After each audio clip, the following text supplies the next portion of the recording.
I stand before you today in a space filled with overwhelming sadness, painstaking grief,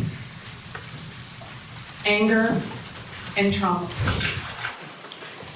We have all seen and heard things that no one should have to see or hear. Things that will haunt us forever. And every one of you sitting here and in this courtroom knows that there is one person responsible for all of that pain and all of that suffering. And that person is Nikolas Cruz.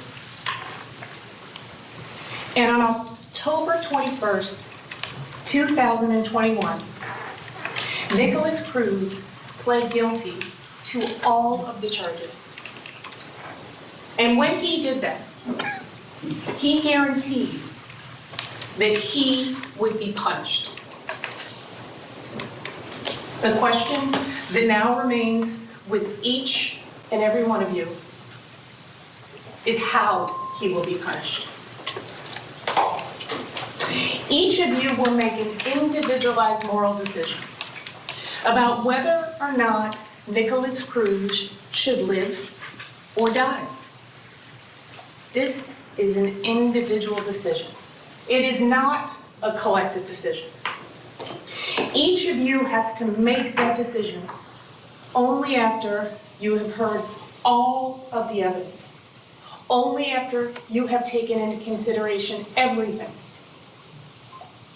knowing that the law never requires you to vote for death. Not in this case, not in any case, and not in the worst case imaginable. And it's arguable that this is the worst case imaginable. During jury selection, every member of the defense team got up here and told you the things that we thought that you might see or hear. Why did we do that? First of all, we wanted to be honest with you. And second, we needed to make sure that after you heard all of that stuff, all that aggravation that the state of Florida presented to you, reasons for death, that you would want to know more, that you would need to know more. More about who Nikolas Cruz is. What shaped him? Who shaped him? Who wasn't around to shape him? And each of you said that you wanted to know every single detail. You said that it would be absolutely necessary for you to have all of the information before you made a decision about whether or not another human being should live or die.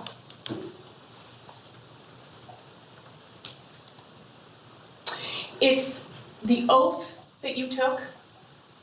It is the promise that you made.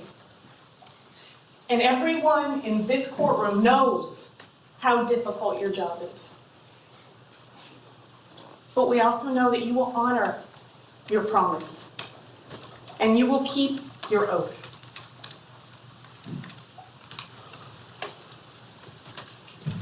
People are not crimes. People commit crimes. But we must understand the person behind the crime. What is the root cause? Some people say that the crime itself is enough to impose sentence. You are not those people. Those people that said the sentence can be imposed based solely on the crime were excused. Each and every one of you is here because each one of you said that life without the possibility of parole could be an appropriate penalty for somebody who viciously murdered 17 people. Each of you said that life without the possibility of parole could be a severe enough punishment for those crimes. If each of you only had to make a decision about whether or not Nikolas Cruz lives or dies based on the crime, your job would be very easy. But you see, that's not how the law works. The state of Florida described to you what Nikolas did. The defense will tell you who he is. That's our job. And for the last 4.5 years, we have painstakingly dug into every part of Nikolas's life. Where he came from, who was around him, who raised him, who carried him in utero, who influenced his life, who shaped him, and what contributed to that horrible decision that he made on February 14th, 2018.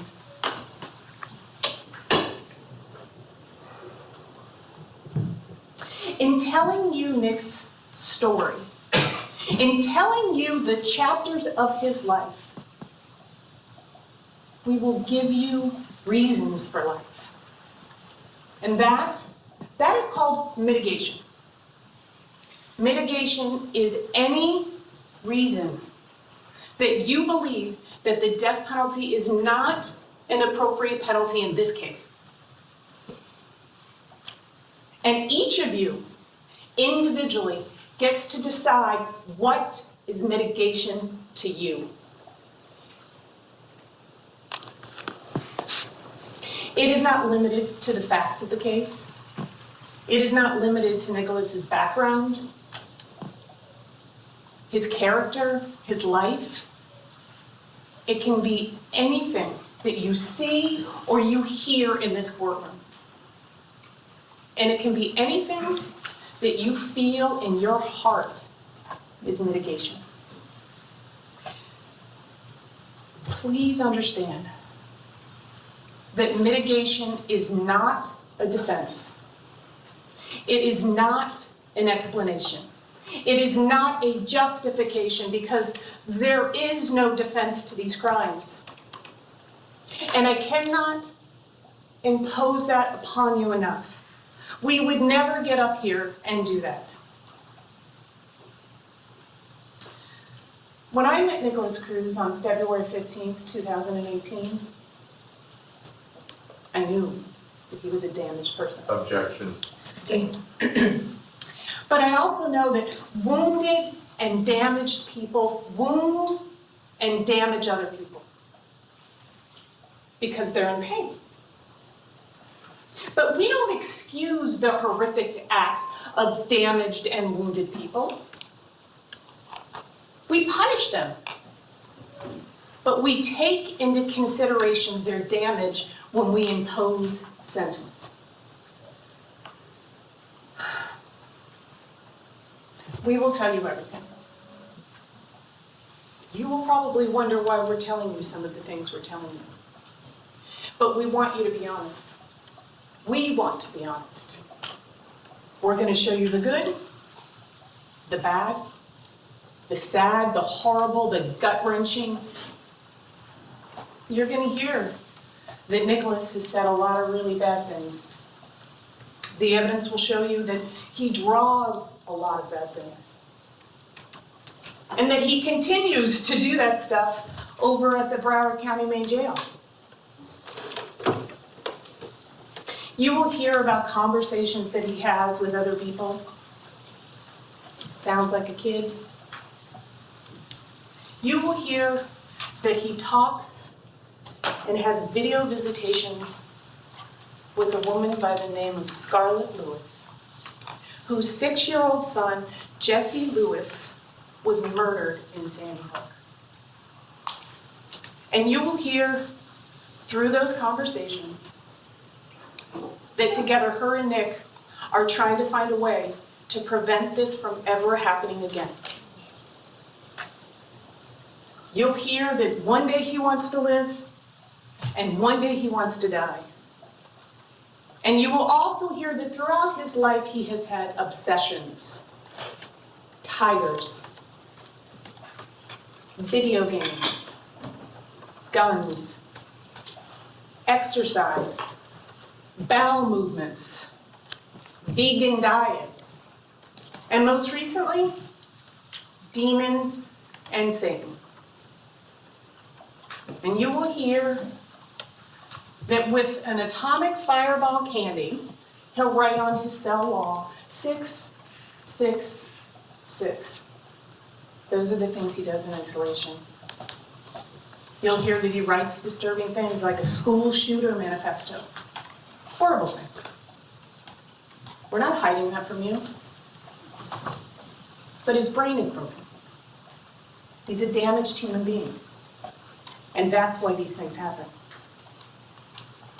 Nikolas Cruz's decision to take an Uber to Marjorie Stoneman Douglas High School and kill as many people as he could possibly kill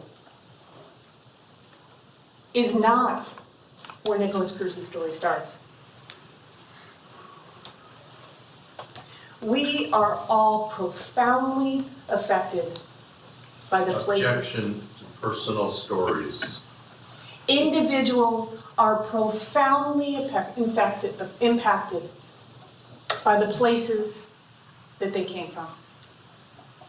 An Irish poet, John O'Donoghue, once said, "The beginning often holds the clue to everything that follows." And that couldn't be more true in the case of Nikolas Cruz. You've all already heard a lot about choices. You heard that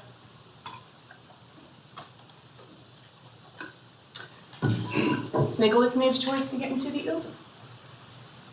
Nikolas made a choice to go into the 1200 building. Made the choice to load his AR-15 and pull the trigger over and over and over again. And no one here disputed any of that. But you see, Nikolas's choices don't start there. They start with the choices of a 41-year-old woman, homeless, mentally ill, drug-addicted alcoholic by the name of Brenda Woodard. The evidence will show you that Brenda was also a wounded and damaged human being. Excuse me. And you will hear that she had suffered a lifelong trauma and pain and suffering. And like a lot of people, she self-medicated with drugs and alcohol. And at the peak of her addiction, in 1998, supporting her drug and alcohol addiction by prostituting and boosting, which means she would go into grocery stores and she would steal steaks. She would take the steaks to her drug dealer, and her drug dealer would give her crack.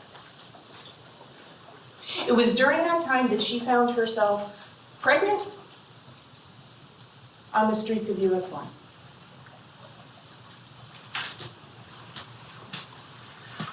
Although we know that Nikolas's conception was not planned. In fact, we're not sure if it was a trick baby or she was raped. But what we do know is that she didn't want that baby, and that she couldn't take care of that baby because she could barely take care of herself. Or her 11-year-old daughter, Daniel Woodard, who was mostly being raised by Brenda's own mother or by the foster care system. We know that Brenda chose to keep that baby, and that she chose to give that baby up for adoption. And we know that she got paid to do it. And after confirming that she was 12 weeks pregnant at a local health department here in Broward County, she contacted a private attorney who advertised private adoption in the Weekly Flyer and in the Broward County Jail, right next to the phones where the inmates could make calls. She was 12 weeks pregnant, just finished her first trimester. And she had had no prenatal care. And at the time that Brenda Woodard signed her notice of intent to give her baby up, she was living on the street. Sometimes she found a couch. She was drinking. She was drugging. She was smoking cigarettes. And she was selling her body. As desperate as Brenda was to give her baby away, there was someone just as desperate to adopt him. And that someone is Linda Cruz. As Brenda was doing drugs, prostituting herself, roaming the streets of US 1, about 25 miles away in Parkland, Florida, was Linda Cruz, a 48-year-old woman who had recently moved from New York with Roger Cruz. And what she had wanted more than anything in the world was a baby. She had already suffered multiple miscarriages and even a failed adoption. And Linda Cruz, for all appearances, had the ability to give Nikolas everything that Brenda couldn't. And despite not legally being married to Roger Cruz, she changed her name from Seda to Cruz. She wore a ring, and she told everybody that they were married. When they adopted Nikolas Cruz, Roger was 62 years old. Linda was no stranger to creating her own reality. Although Linda and Roger did eventually get married after they adopted their second son, Zachary. 2002 they got married. They had met in 1977 when Linda was Linda Seda and Roger Cruz was married to another woman to whom he would remain married until 1991, which made Linda his mistress. And from Roger's first marriage, there were 4 children. There are 4 children. Adults, they're grown now. And they would become Nikolas and Zachary's brothers and sisters. And you will hear that after Linda Cruz died, Roger was already gone. They were parentless. Both Zachary and Nikolas would pick up the phone and call their brothers and sisters in New York. They were 17 and Nikolas had just turned 19. And they asked for a place to live. They asked for help. And they got nothing. They were parentless and they got nothing. But you see, Linda was used to keeping secrets. She had waited a long time for her perfect family, for her perfect husband, for her perfect child. She had suffered many miscarriages and she had even suffered a failed adoption. And just when she had almost given up on that dream of becoming a mother, she got a phone call from the adoption attorney. We have another baby for you. Do you want him? Absolutely, Linda Cruz said. What's important for you to know is that this is the same adoption agency, same private adoption firm that Linda and Roger had used before with the failed adoption. And what's important for you to know is that when Linda filled out the paperwork, the intake paperwork to adopt a child, she was very specific about the type of child that she wanted. And she was very specific about the type of child that she didn't want. She didn't want a black baby. She didn't want a biracial baby. And she didn't want a special needs baby. But that failed adoption made Linda very desperate for a baby. And when that private attorney called her, she jumped at the opportunity to adopt that child. The child's due date, ironically, was September 25th, 1998, Linda Cruz's birthday.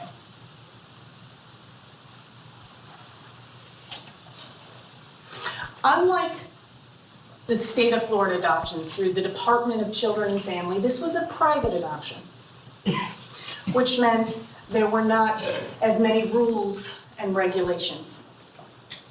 Didn't have the same oversight as state of Florida adoptions do.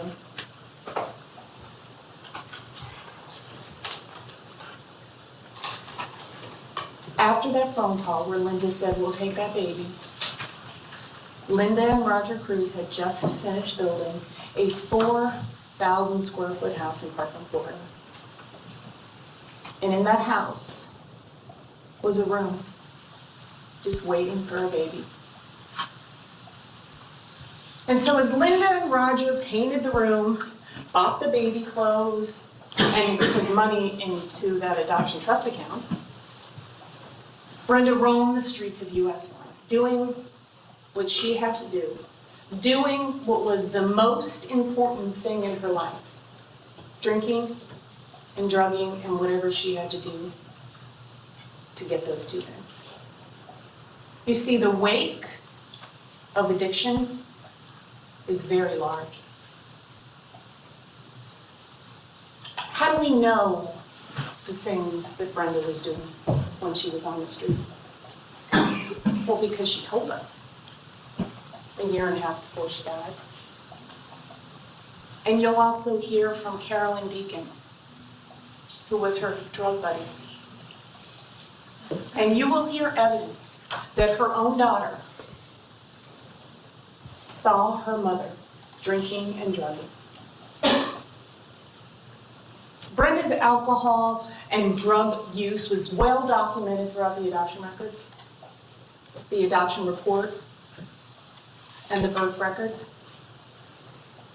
Those records will show you that Brenda was not only drinking alcohol, but she was abusing it.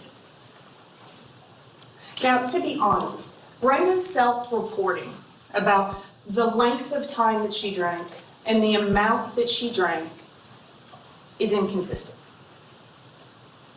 But you don't have to worry about that, because witnesses will come in. And how do they know? Because they either saw her drinking and drugging, or because they were doing it with her.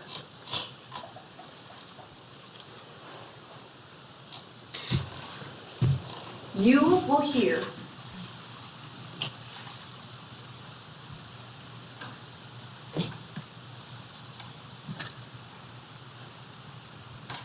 that Brenda had 4 prenatal visits.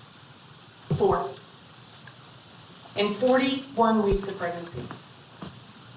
And an amnio because of her advanced maternal age. And the drug and the alcohol use would continue until about 6 weeks before she delivered Nikolas, when she was transferred to a residential drug treatment facility in Coral Springs, Florida, referred to as a prenatal addiction center. You will hear throughout her pregnancy that she had negative drug screens, but you'll hear more about that later. And you will also hear the testimony from Carolyn Deacon. Excuse me. Who is Carolyn Deacon? Carolyn Deacon was Brenda Woodard's drug buddy. And she was also her co-defendant for their June 6th, 1998 arrest for possession of cocaine.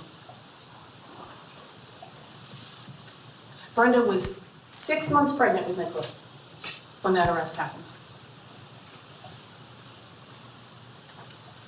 And Miss Deacon will tell you the drugs that they would do, the alcohol that they would drink, and she will tell you what the streets of US 1 and A1A were like in the late 90s. And she will tell you that despite both of them being mothers, the most important thing was them getting high and getting drunk and doing whatever they had to do to be able to do that. But you see, everything changed for Carolyn Deacon on June 6, 1998. She changed her life. She got clean. And she went to Florida State Prison. And when she got released from Florida State Prison, she never spoke with Brenda Woodard again. And she never stepped foot in Broward County again until yesterday. Too many demons, too many ghosts. It's too hard to be here. But she's here today, and you will hear from her.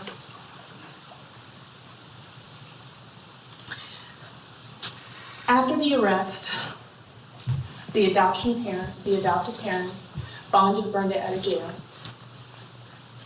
and she went to a prenatal visit. It was her first prenatal visit in almost 4 months. And the records will show you that she actually lost weight,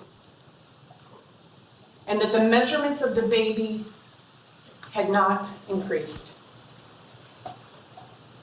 And you will hear, the evidence will show you, that her daughter, Danielle Woodard, who had actually moved into the apartment where Brenda was living, the apartment that was being paid for by Roger and Linda Cruz, she will tell you that she saw her mom drinking Colt 45, Cisco bum wine.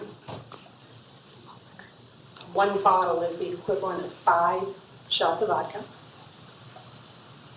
Smoking crack, smoking cigarettes, and renting the apartment out by the hour so that other crack addicts would have somewhere to smoke. And she will also tell you. The defense opening statement. We need to take a break as we approach the top of the hour. When we return, we'll get you back to Florida for the conclusion of this opening on behalf of the defendant, Nikolas Cruz. Back after this. Stay with us. .com.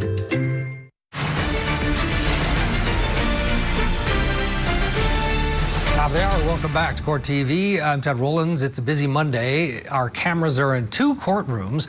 In Florida, the penalty phase for convicted Parkland school shooter Nikolas Cruz back underway. The defense giving their opening statement. The jury, of course, has to decide whether Cruz will be sentenced to life without parole for killing 14 students and 3 staff members at Marjorie Stoneman Douglas High School, or be sentenced to death. Then in Ohio, testimony underway this morning as well in the staged suicide murder trial. Matthew Moore, accused of killing his wife, Emily Noble, and staging it to look like a suicide. Court TV is bringing this to you at this hour on the website. If you want to watch more, go to courttv.com. Also at noon, when the Cruz penalty phase is on the lunch break, we'll get you caught up on Ohio versus Matthew Moore. Julie Grant will be along with you at noon to do that. Meanwhile, let's get you back into the courtroom. In the Cruz case, you haven't missed a moment of the opening statement by the defense. We're picking it up right where we left off.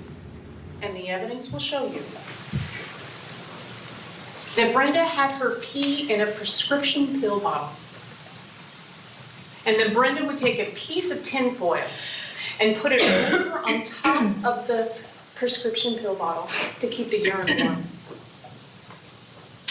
And then the 2 of them would go and get Brenda's drug tests.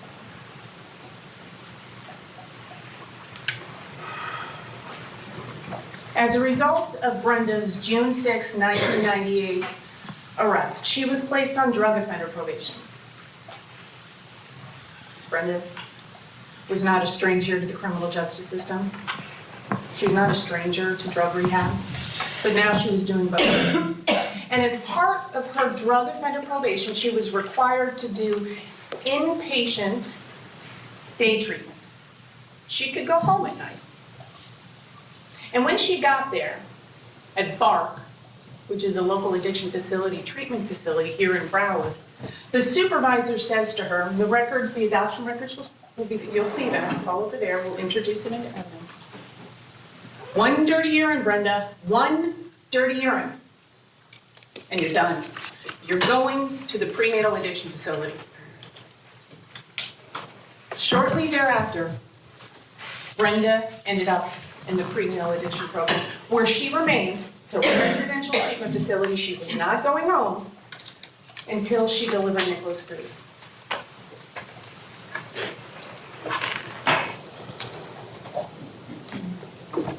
Did Linda and Roger know about Brenda's criminal history? Well, we know that Brenda wasn't asked those questions in her adoption intake form, and she didn't volunteer it. But we do know that that information was important to Roger Cruz.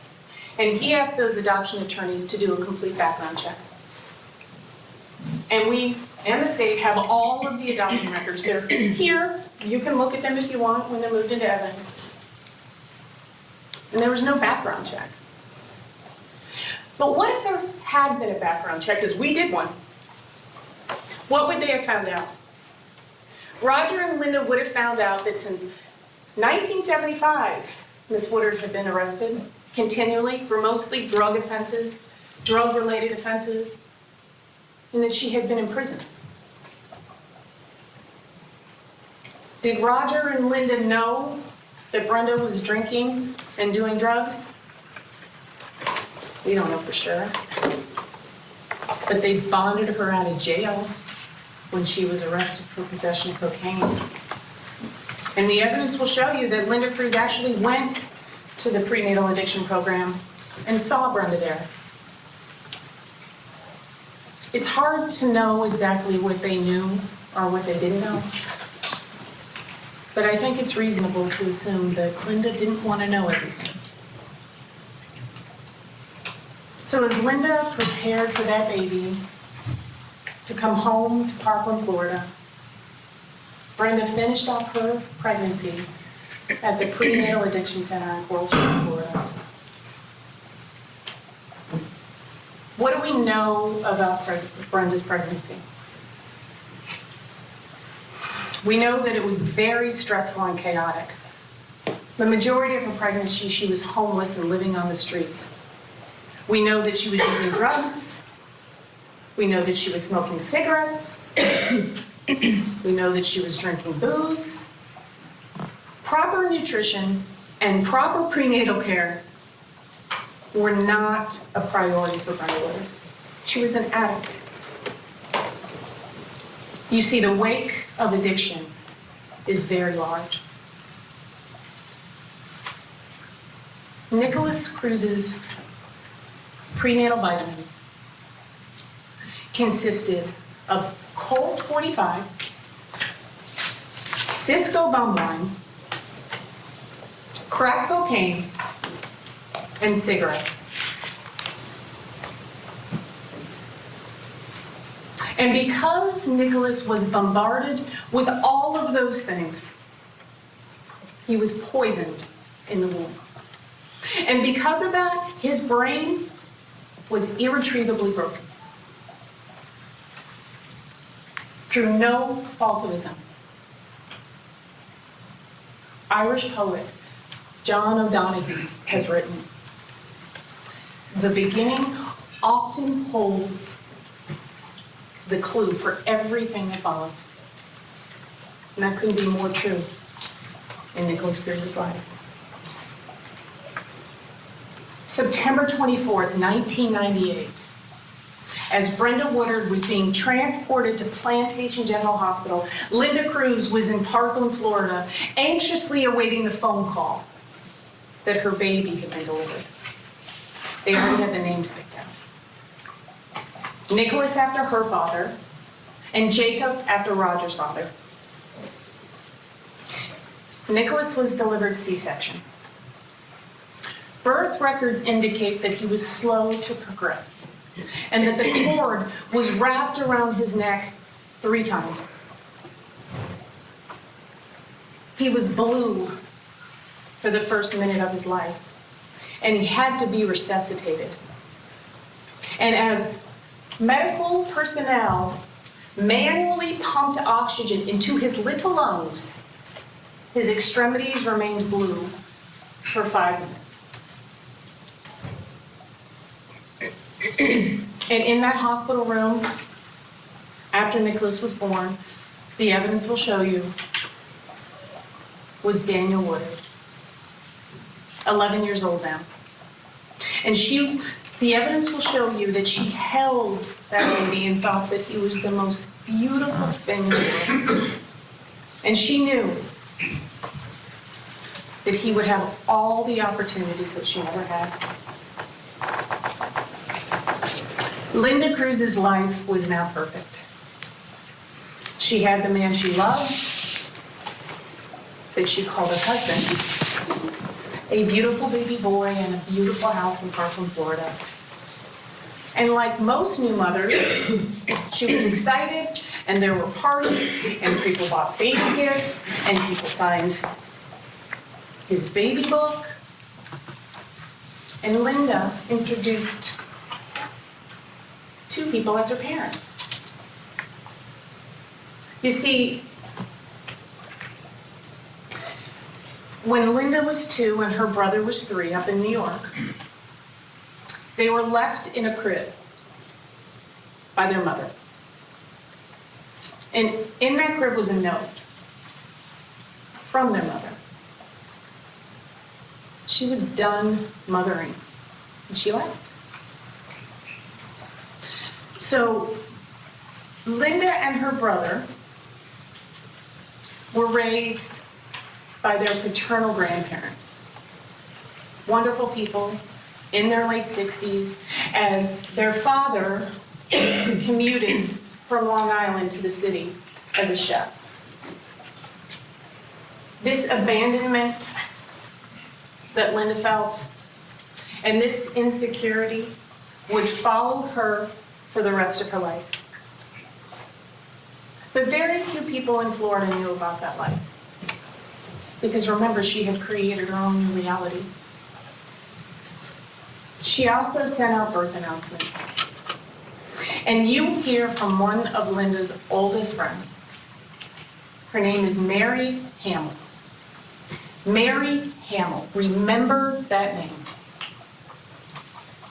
Because she is so important in Nikolas's life from the very beginning until very shortly before this tragedy. So Mary goes to her P.O. box, she gets her mail out, she gets in her car, she's driving down, opening the mail as she's driving, and then she sees a birth announcement and she almost gets in a car accident. She immediately picks up her phone and she calls Linda and she says, "Why didn't you tell me you were pregnant?"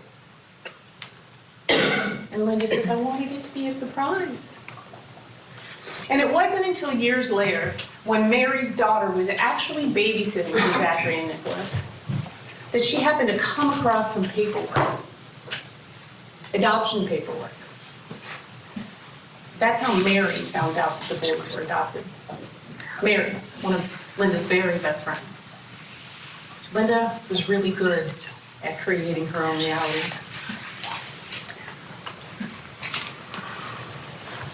So what happens to Brenda? She does what she only knows how to do. She goes back in the streets, doing the exact same thing, because she's not tired enough yet. She's not done. And she's drinking, and she's drugging, and she's selling her body, and within 1 month, she's arrested again. And then she's released. But 9 months later, when Nikolas is 9 months old, she steals her mother's car, leads the police on a high-speed chase until she stopped, and when she's arrested for grand theft auto, driving while license suspended, and eluding law enforcement.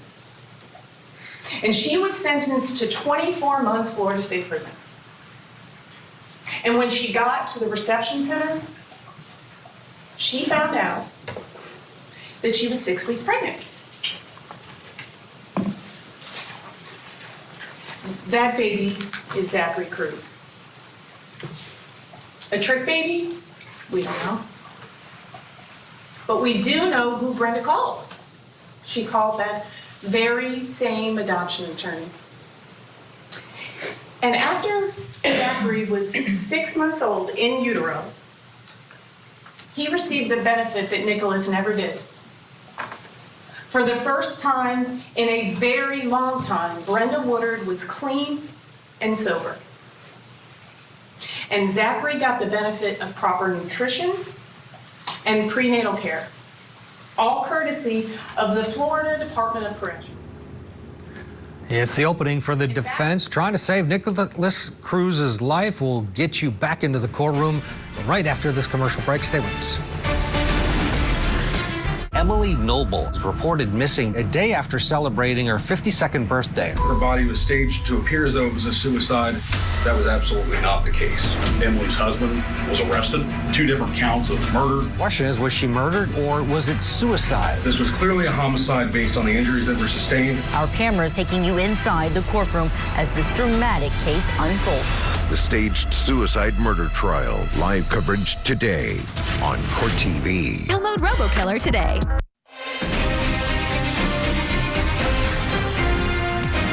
The defense opening statement underway in the penalty phase for convicted Parkland shooter Nikolas Cruz. The jury has to decide whether they will recommend the death penalty or life without parole.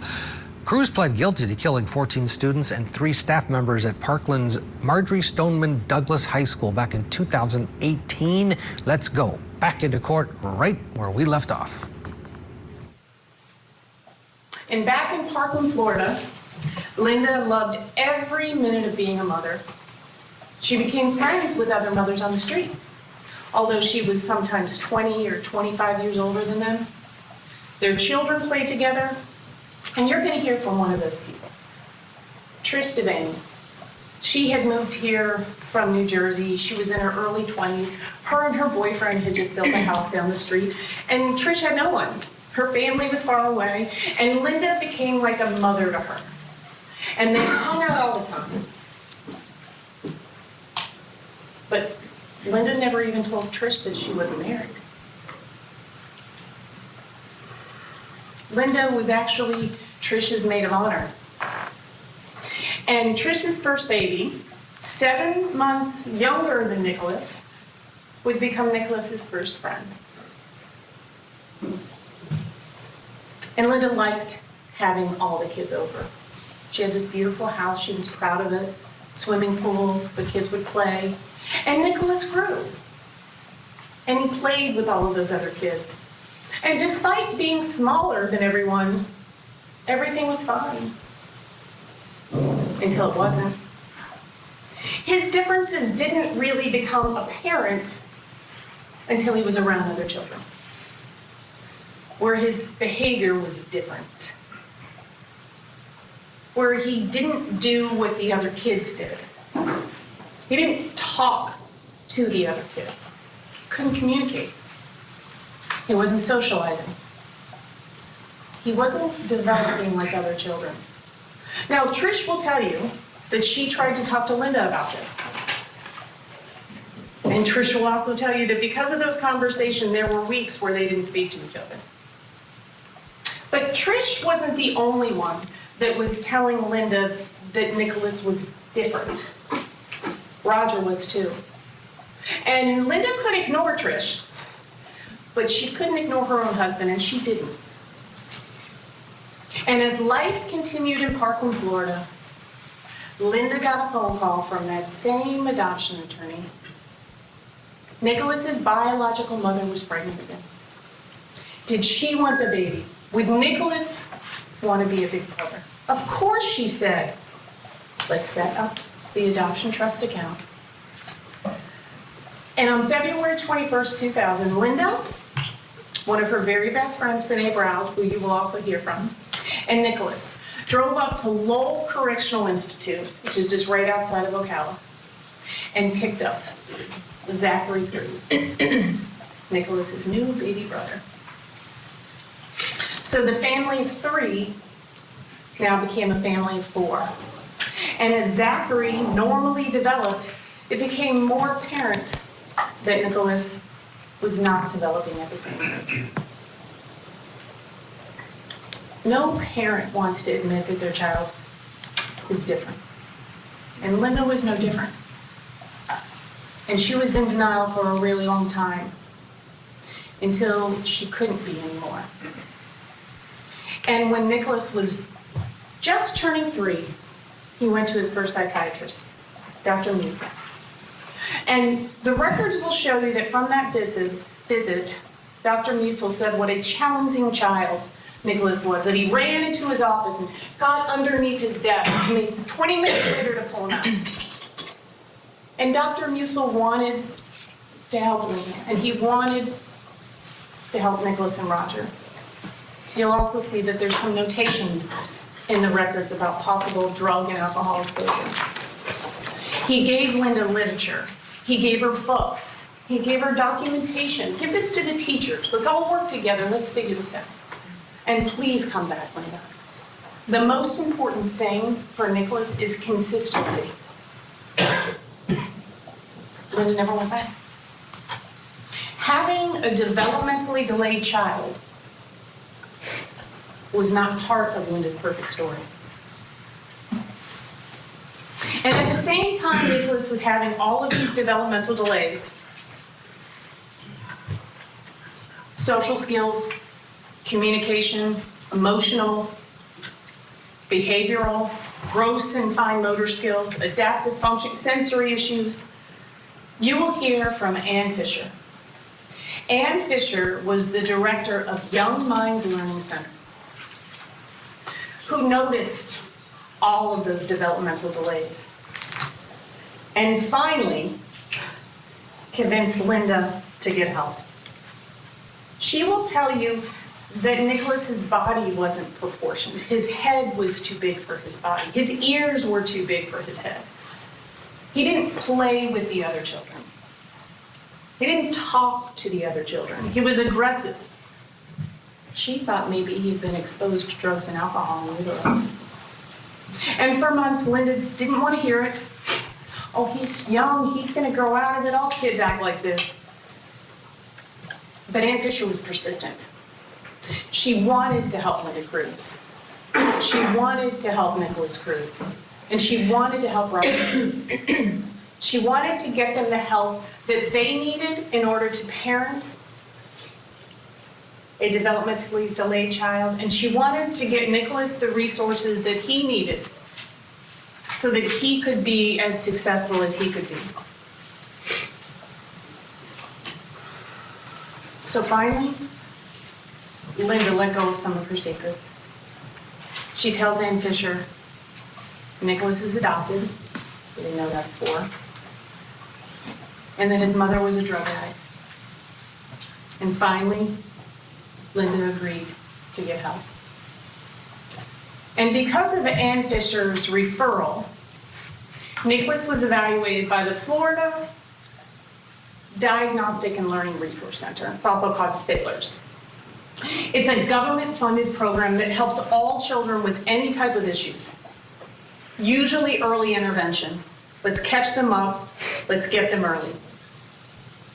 And as a result of that evaluation, you will hear evidence that Nikolas was observed by teachers, by parents. Evaluations were done. And you will hear that as a result of the evaluation done by the Broward County School Board, Nikolas was classified with an eligibility of developmentally delayed in all areas and a language impairment. The documentation shows that Nikolas acted more like a child that was just turning 2, and he was 3.5 years old. From that point on, 3 years old, Nikolas would be classified as an ESE student in the Broward County school system. what we used to call a special needs child. Knowing how important early intervention is and was, Nikolas went to a language-based preschool. He had an individual education plan. It's called an IEP, and you're going to hear all about that, where he had certain eligibilities, and he had certain services and goals and all this stuff, as well as behavioral interventions. And you will hear that Nikolas received a lot of services, a lot. Some of them actually worked. Nikolas would experience short periods of success, followed by unbelievably inappropriate behavior and academic struggles. But you see, all of those people that tried to help Nikolas, all of those teachers, all of those programs,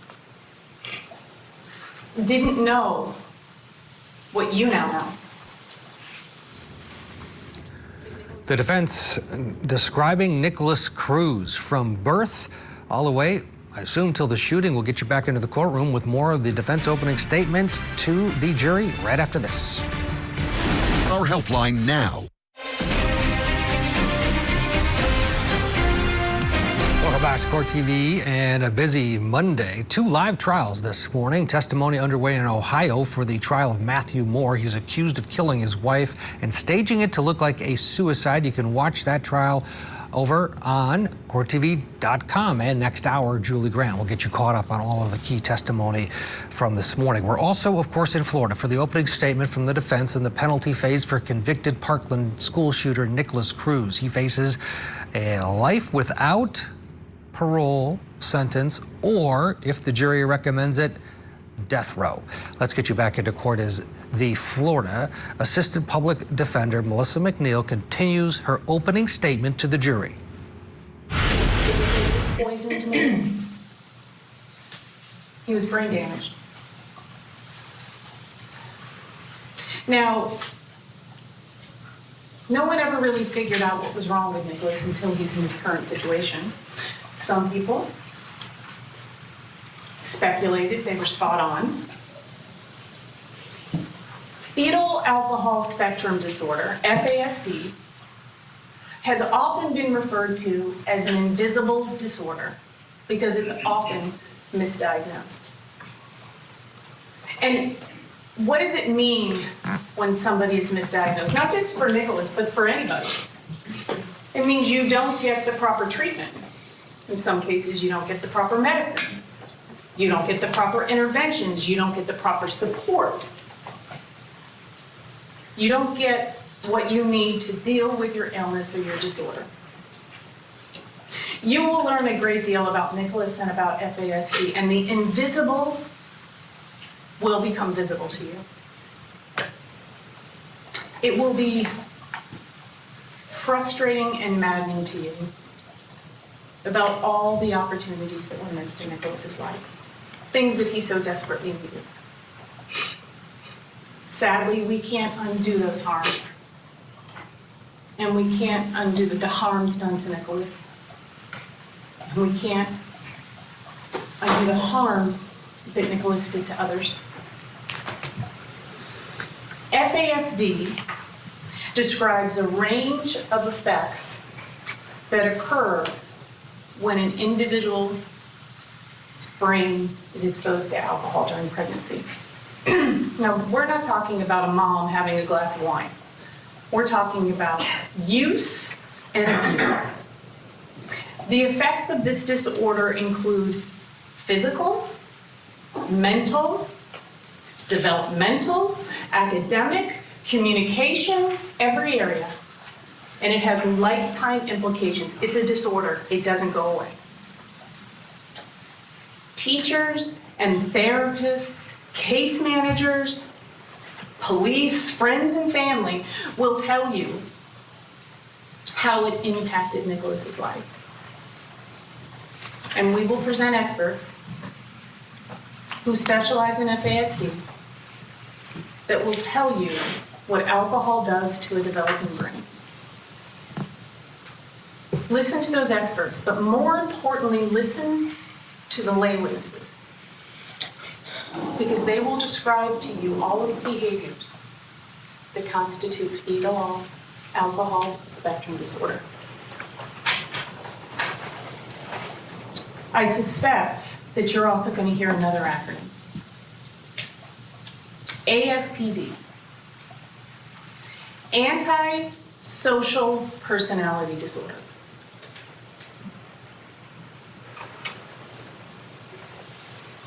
Antisocial personality disorder is defined as a lifelong pattern of disregard for other people's safety, for their needs, and for the feelings of others. And there'll be doctors that'll come in and they have this book called the DSM-TR, and they'll say, check, check, check. He's got ASPD. But I'm going to be honest with you, our experts will come in here too and say, he probably checks off a lot of that. But he's going to say that he does not meet the criteria for ASPD. Too many acronyms. But that's the easy thing. And this isn't supposed to be easy. And what you now have is the information that nobody else ever had.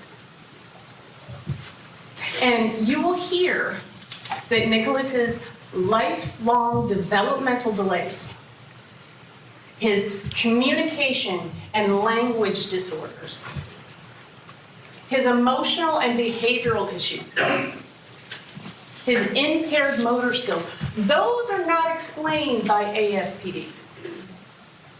Those are explained by FASD. But you see, you get to make those decisions individually. And you will hear that at Riverglades, which is that language-based preschool I just talked to you about, a special education center, he was receiving early interventions with the hopes that it would catch him up, but it didn't. Nikolas's disabilities were global. And when you don't know what causes something, it's really hard to figure out how to treat it, because you can't fix it, right? But we can treat disorders. You will also hear from one of Nikolas's special education teachers in preschool. She's going to describe to you a child that was terrified, filled with anxiety, stress. He didn't know how to communicate. He didn't understand when people were talking to him. And he was unsafe. And you'll hear her testify that she brought in a sheet. She put it over a table, something like this. And Nikolas had a safe spot. And he would go in there and he would do his work. And then you will hear later on she brought in a box. She cut windows out, put stuffed animals in there. And Nikolas would go in there where he felt safe, because he couldn't really get along with the other kids. And you will hear that that teacher would go in there to teach him. You will hear that Nikolas did not communicate at all. He acted out and he acted like a tiger. You see, his behavior was his form of communication. He would bite, he would spit, he would kick, he would punch, he would pounce. Nikolas, use your little boy hands, was often heard in the classroom. And as he slipped further and further behind developmentally, his behavior got even more challenging. And another psychological evaluation was ordered. And you will hear testimony about that evaluation. That Nikolas had limited abilities. That he had a very low IQ. Now I'm going to be honest with you. The experts will tell you that when you get an IQ score from a very young child, it's a baseline. You use it cautiously. But what you will hear is that he was very impaired intellectually, and that would remain through his life. You will hear from that evaluation that Nikolas had difficult time communicating and expressing himself. and that he often had misperceptions because he didn't understand what people were saying to him, which led to stress and anxiety and fear. The school psychologist described him as a youngster that was overly stressed and anxious. He was 5. What is most interesting about that school psychologist's evaluation is what she did next. This school psychologist had been involved in the Broward County school system for 38 years. And in those 38 years, she had made 2 recommendations for psychiatric evaluation on children as young as Nikolas. And that's what she did. She contacted Student Services for the Broward County School Board and made a recommendation that Nikolas get a psychiatric evaluation. We've got to find out what's going on with this kid. The school board never did that psychiatric evaluation.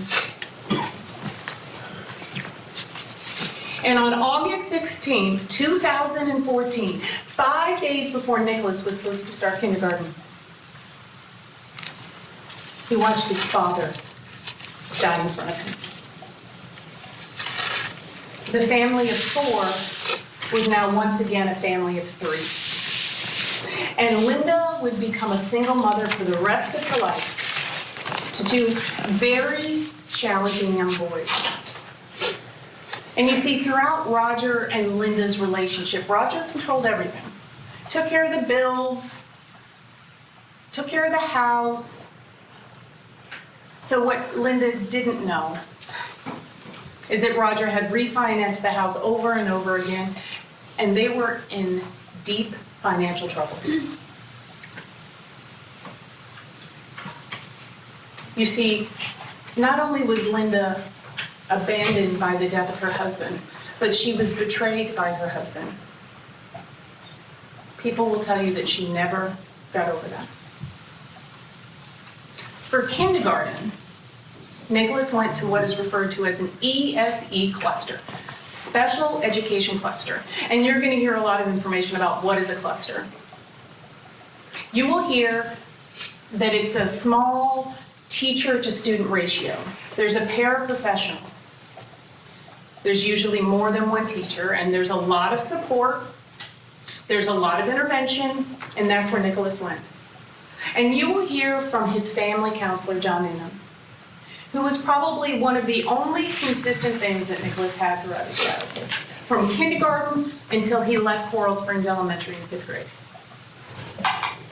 And Mr. Noonan? All right, we need a break. We'll get you back into the courtroom for more of the opening statement on behalf of Nikolas Cruz right after this. That's more like it.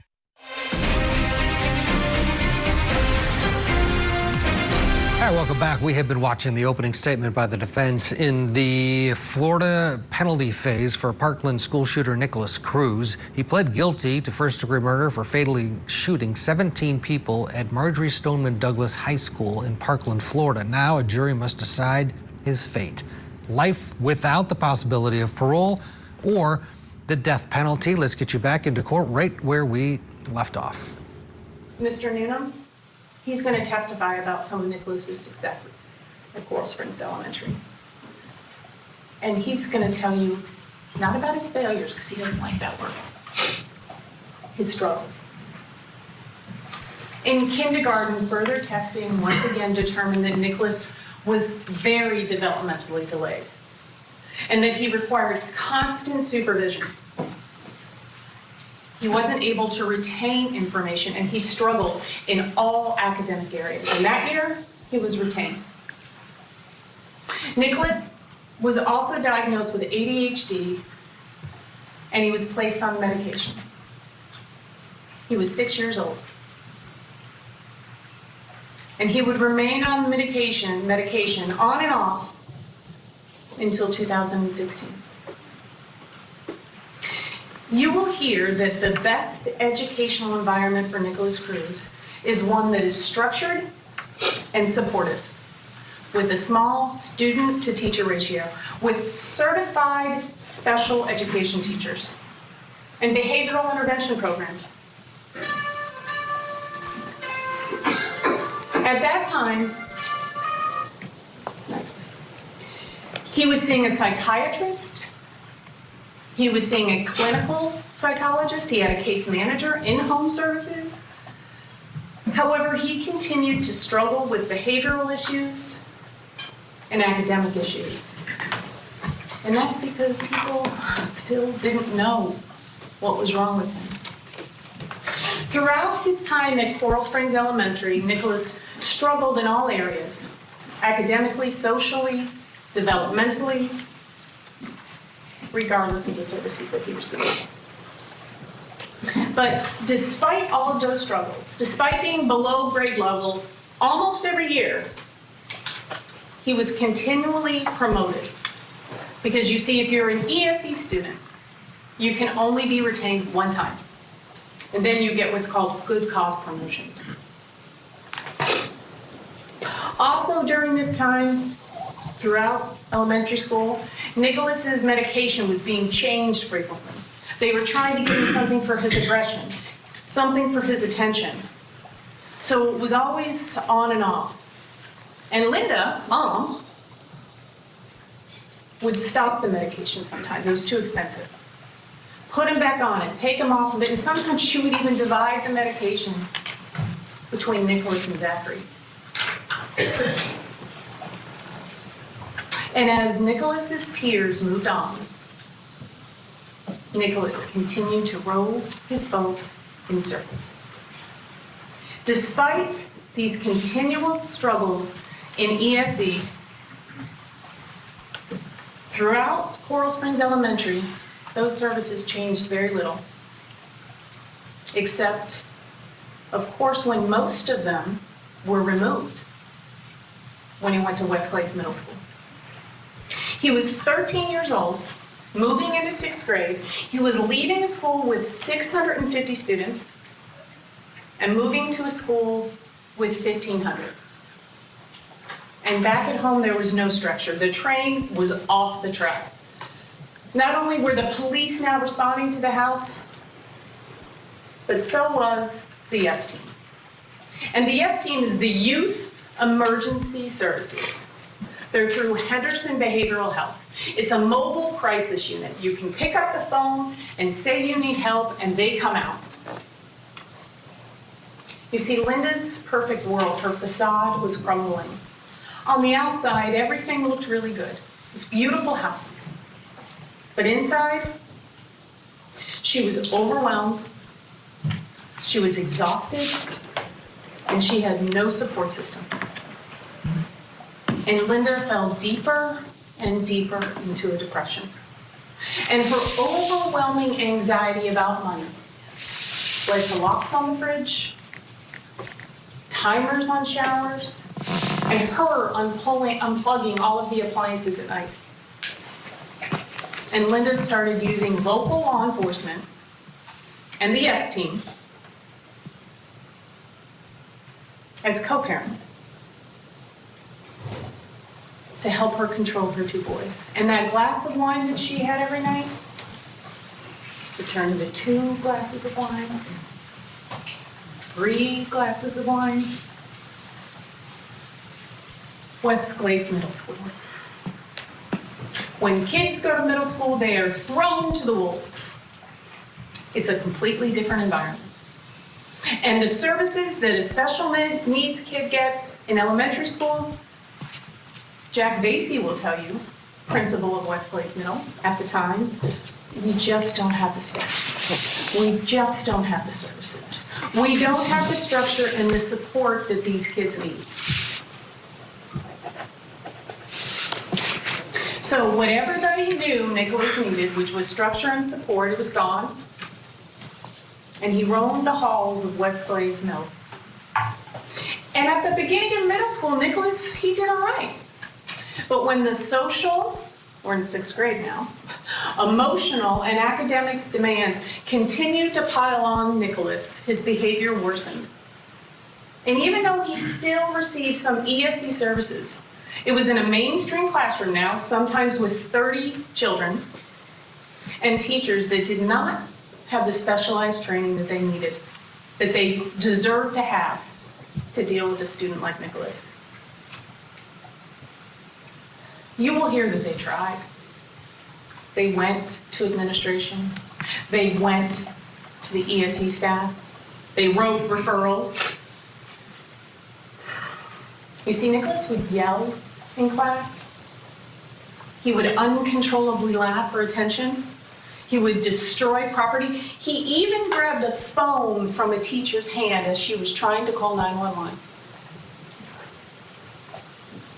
And his fascination with firearms began. He brought a weapon to school, which resulted in him not being allowed to have a backpack anymore.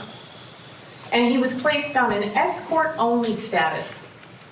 That means that there was some adult or a school monitor that literally had to walk Nikolas from class to class every day. And without proper interventions, Nikolas's behavior got worse.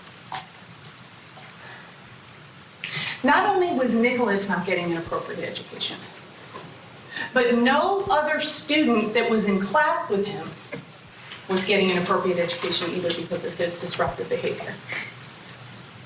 And teachers will tell you that they went to administration, they went to ESE, that they were blown off. They were told to deal with it, that Nikolas deserved an education. We need to take a break before the top of the hour. When we come back, we'll have much more.